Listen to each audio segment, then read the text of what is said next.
kalian beribadah bersama dengan joget, bersyukur kepada Tuhan, kita semua sehat, kuat ya.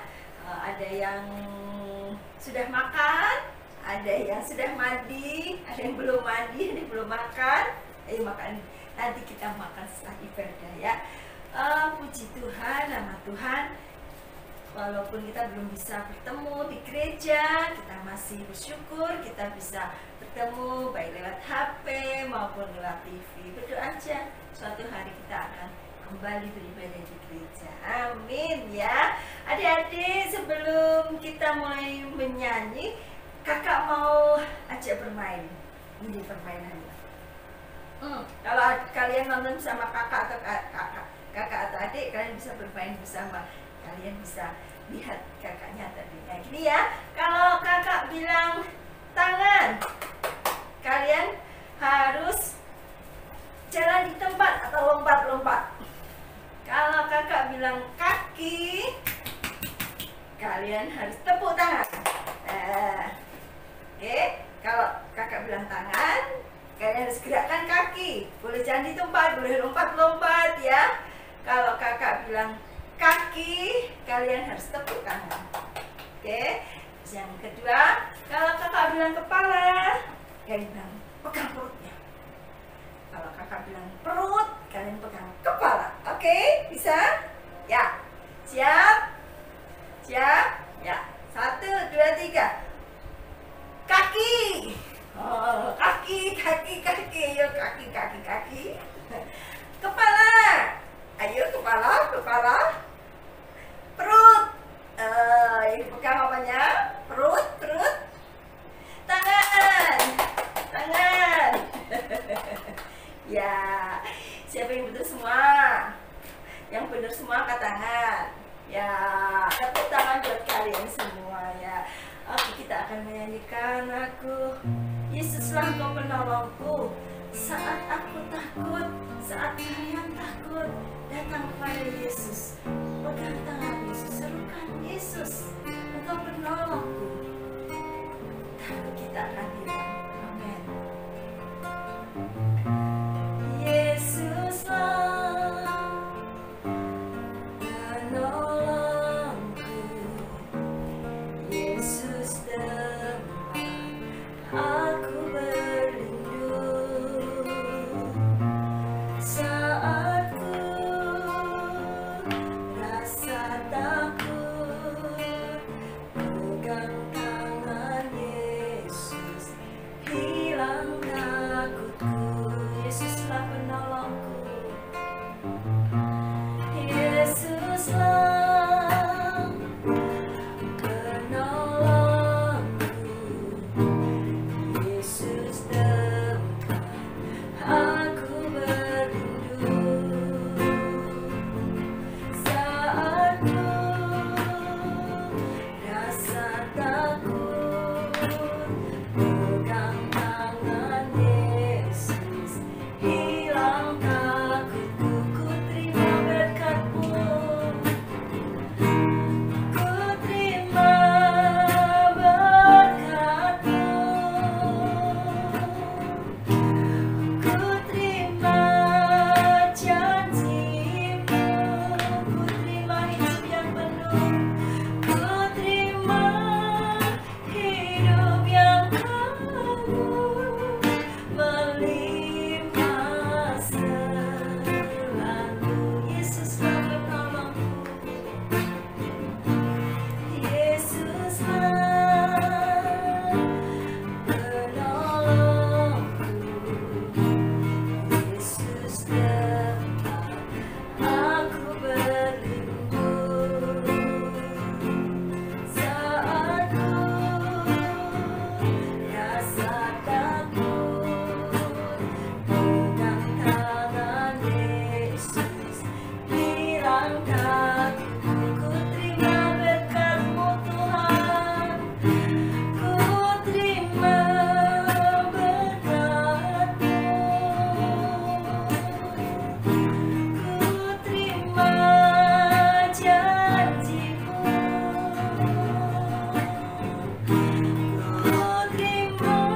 tempat kami berlindung.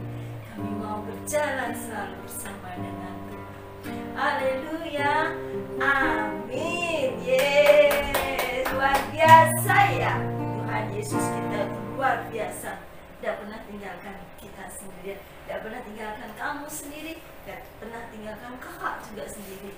Kakak pernah takut, yo sering lah, tapi kita percaya kepada Tuhan. Kakak pernah sedih, tapi Tuhan sumber sukacita. Tuhan perbarui kesedihan kita diganti dengan sukacita, ya. Oke, jalan beserta Yesus setiap hari, setiap waktu, kapanpun jalan serta Yesus manis rasanya, ya. Kalau kalian nyanyi bersama kakak, bersama adik, bersama papa, bersama mama, atau bersama eyang, ayo diajak bareng-bareng ya. Jalan sana dulu ya, terus pindah sana ya. Jalan serta Yesus, pindah jalan sertanya. Setiap hari pindah jalan serta Yesus, serta Yesus selamanya. Jalan dalam duka, jalan dalam suka, jalan sertanya. Setiap hari jalan dalam duka, jalan dalam suka, serta Yesus selamanya. Jalan serta Yesus, jalan sertanya. Setiap hari jalan serta Yesus, serta Yesus selamanya. Jalan dalam duka, jalan dalam suka, jalan sertanya. Setiap hari jalan dalam duka, jalan dalam suka, serta Yesus selamanya. Serta Yesus selamanya. Serta Yesus selamanya. Puji nama Tuhan. Kita mau dengarkan firman Tuhan. Kita nyanyikan lagu refnya yang tadi aja ya. Ku terima berkat-Mu, ku terima janji-Mu. Ku terima berkat-Mu. Ku terima janji-Mu. Ku terima hidup yang penuh melimpah selalu. Ku terima berkat-Mu Tuhan. Ku terima berkat-Mu.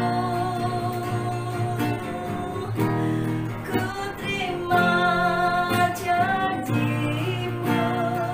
Ku terima hidup yang penuh.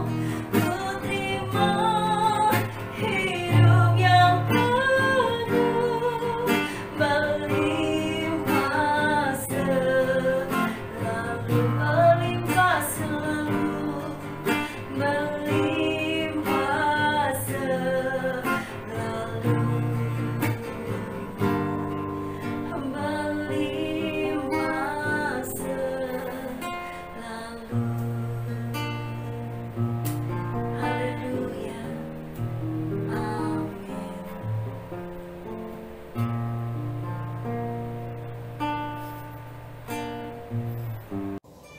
Halo, teman-teman Joy Kids yang luar biasa. Apa kabar?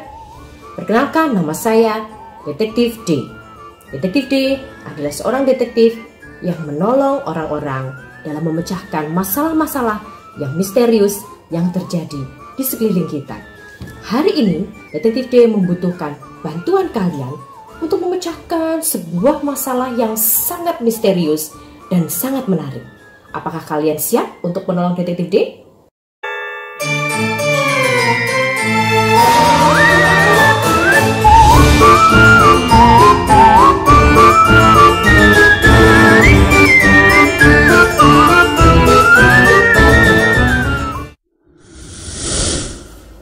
Hari ini Detektif D menerima sebuah surat dari seorang pengirim yang misterius yang menceritakan tentang kehilangan orang. Kehilangan orang? Kalau seseorang hilang, apakah yang mungkin terjadi padanya? Mungkinkah orang ini diculik? Atau mungkinkah orang ini pergi dari rumahnya? Kita akan lihat apa yang dilaporkan oleh orang ini.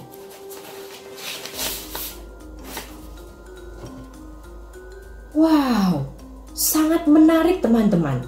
Ternyata orang yang dilaporkan hilang ini adalah orang yang sudah meninggal. A few moments later. Detektif D sudah mempelajari apa yang dinyatakan tentang orang ini. Dikatakan bahwa orang yang hilang ini bernama Yesus. Yesus ini dikenal sebagai seorang yang penuh dengan belas kasihan, sangat menyayangi orang-orang di sekelilingnya. Dia juga memiliki banyak murid-murid. Yesus ini ketika hidupnya, dia adalah seorang yang ajaib. Dia menyembuhkan banyak orang. Dia membuat mereka yang lumpuh menjadi bisa berjalan kembali. Dia membuat mereka yang buta menjadi bisa melihat kembali. Dia bisa mengubah air menjadi anggur. Banyak sekali hal-hal ajaib yang dilakukan oleh Yesus ini. Tetapi sayangnya orang yang bernama Yesus ini, ada orang-orang yang tidak suka dengannya. Sehingga mereka meminta Yesus ini untuk disalibkan. Wah, sungguh menyedihkan ya ceritanya teman-teman. Setelah Yesus disalibkan, matilah Yesus disalib. Dan orang-orang yang mengasihi dia, para murid-muridnya, menurunkan dia dari salib dan membawa dia, menguburkan mayatnya ke dalam sebuah pekuburan yang ditutup dengan batu yang sangat besar. Tetapi apa yang terjadi? 3 hari kemudian, ada para wanita yang merupakan murid-murid dari Yesus ini datang untuk membawa rempah-rempah dan menengok kubur Yesus. Dan mereka sangat terkejut karena Yesus sudah tidak ada lagi di dalam pekuburan itu. Di manakah Yesus berada? Apa yang terjadi dengan Yesus? Mari teman-teman bantu Detektif D untuk memecahkan kasus yang sangat menarik ini.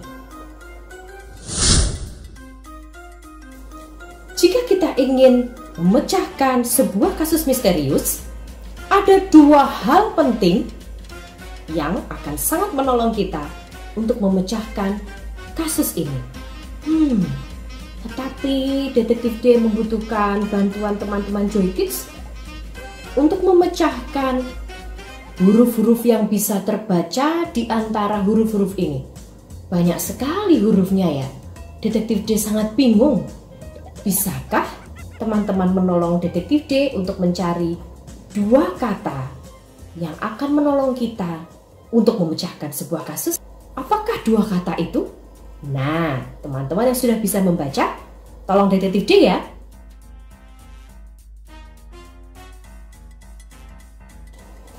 Sudahkah kalian menemukannya? Wow, pintar sekali teman-teman Joy Kids memang. Betul sekali.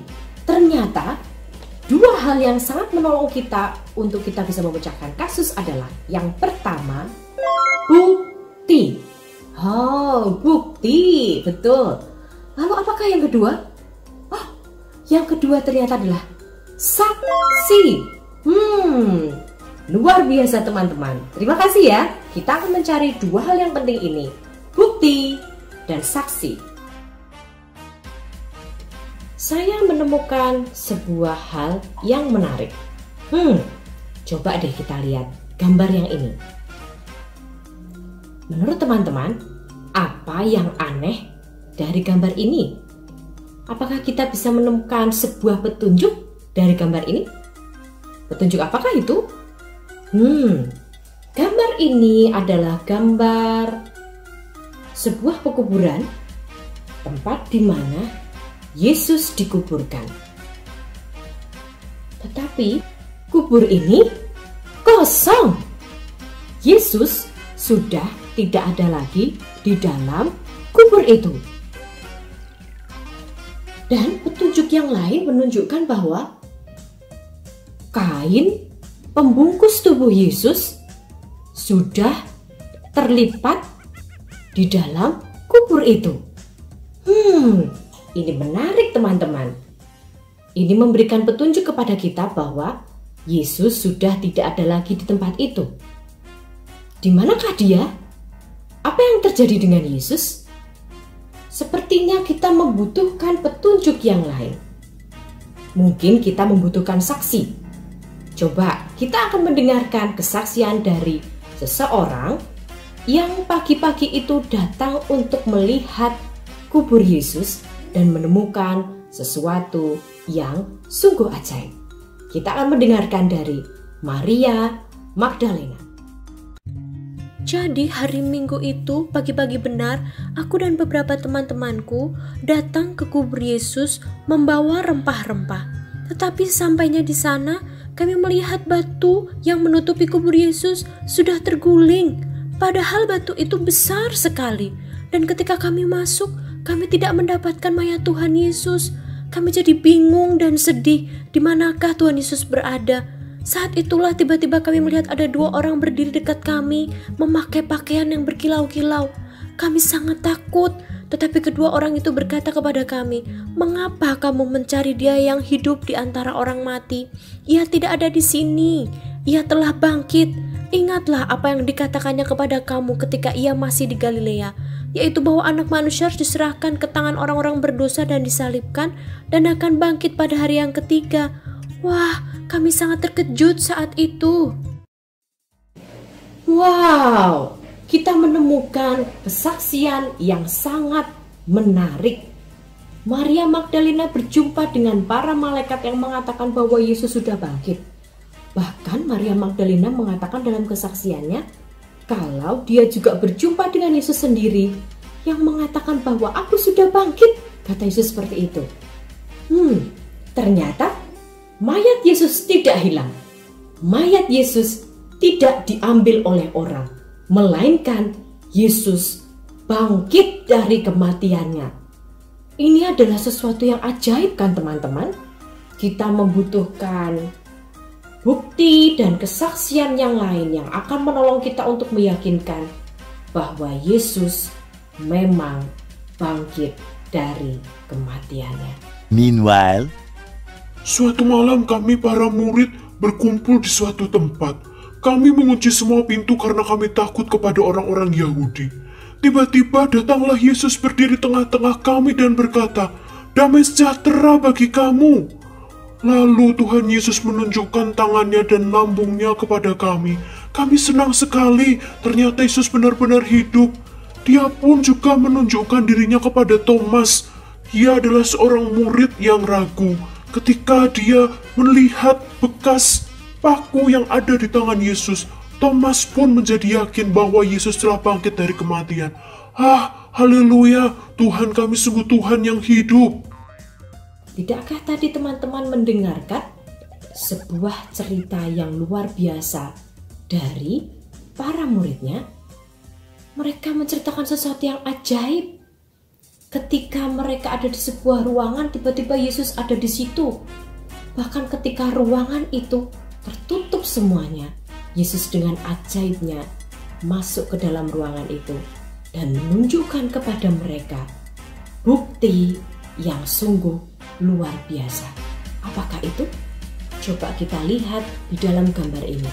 Bisakah teman-teman menemukan sebuah petunjuk dari gambar ini? Kita lihat bersama-sama. Ya, betul sekali. Petunjuk yang diberikan oleh Yesus adalah tangannya yang berlubang yang pernah dipaku menjadi bukti bahwa Yesus itu sudah bangkit dari kematiannya. Dia tidak dicuri orang, dia tidak diambil oleh orang, melainkan dia bangkit dari kuburnya dan dia hidup. Wow, ini adalah suatu hal yang luar biasa. Mari kita akan kembali mengumpulkan bukti-bukti yang sudah kita temui tadi. Yang pertama, kuburnya kosong. Yang kedua, kain pembungkus mayatnya terlipat rapi di dalam kuburnya. Yang ketiga, Yesus menunjukkan tangannya yang berlubang paku saat disalibkan. Wow, bukti ini sungguh luar biasa. Sungguh-sungguh membuktikan bahwa Yesus bangkit dari kematiannya. Itu juga dikuatkan oleh para saksi, yaitu Maria Magdalena yang berjumpa dengan para malaikat dan Yesus sendiri, serta murid-muridnya yang bertemu dengan Yesus sendiri di sebuah rumah. Wow, ini adalah suatu berita yang ajaib teman-teman, bahwa Yesus bangkit dari kematiannya. Kasus hari ini terselesaikan dengan mantap dan luar biasa dengan bantuan teman-teman loh. Ternyata Yesus yang dikabarkan hilang itu tidak hilang, dia bangkit. Dan dia berjumpa dengan banyak murid-muridnya untuk membuktikan dan meyakinkan kepada mereka bahwa ternyata Yesus tidak mati selama-lamanya. Dia bangkit di hari yang ketiga dan dia bertemu dengan murid-muridnya untuk mengingatkan bahwa dia pernah berkata, "Aku akan bangkit." Luar biasa kan teman-teman? Terima kasih untuk bantuannya ya. Akhirnya kasus kita terpecahkan. Sekarang kita akan membaca ayat hafalan kita dari Lukas 24 ayat 46 sampai 47. Mesias harus menderita dan bangkit dari antara orang mati pada hari yang ketiga. Dalam namanya, berita tentang pertobatan dan pengampunan dosa harus disampaikan kepada segala bangsa. Teman-teman boleh membaca ayat ini, lalu nanti kita berdoa bersama-sama. Tuhan Yesus, terima kasih. Pada hari ini kami melihat bukti-bukti bagaimana Yesus yang telah mati kemudian bangkit dan akhirnya Engkau akan naik ke surga Tuhan untuk menyiapkan tempat bagi orang-orang yang mengasihi Engkau. Kami bersyukur Tuhan, Engkau berjumpa dengan murid-murid-Mu dan menyatakan pada mereka akan kebangkitan-Mu. Kami percaya Tuhan akan kebangkitan-Mu yang ajaib. Maka kami juga percaya Engkau sanggup Tuhan untuk menyembuhkan kami yang sakit, untuk menolong kami yang kesusahan, untuk kami boleh mengalami hal-hal yang ajaib bersama dengan Tuhan. Tolong kami yang masih kecil ini agar iman kami bertumbuh dan semakin hari kami semakin mengasihi Tuhan. Terima kasih Tuhan. Kami bersyukur kepadamu. Dalam nama-Mu Tuhan Yesus kami sudah berdoa. Haleluya. Amin. Selamat hari Minggu. Tuhan Yesus memberkati.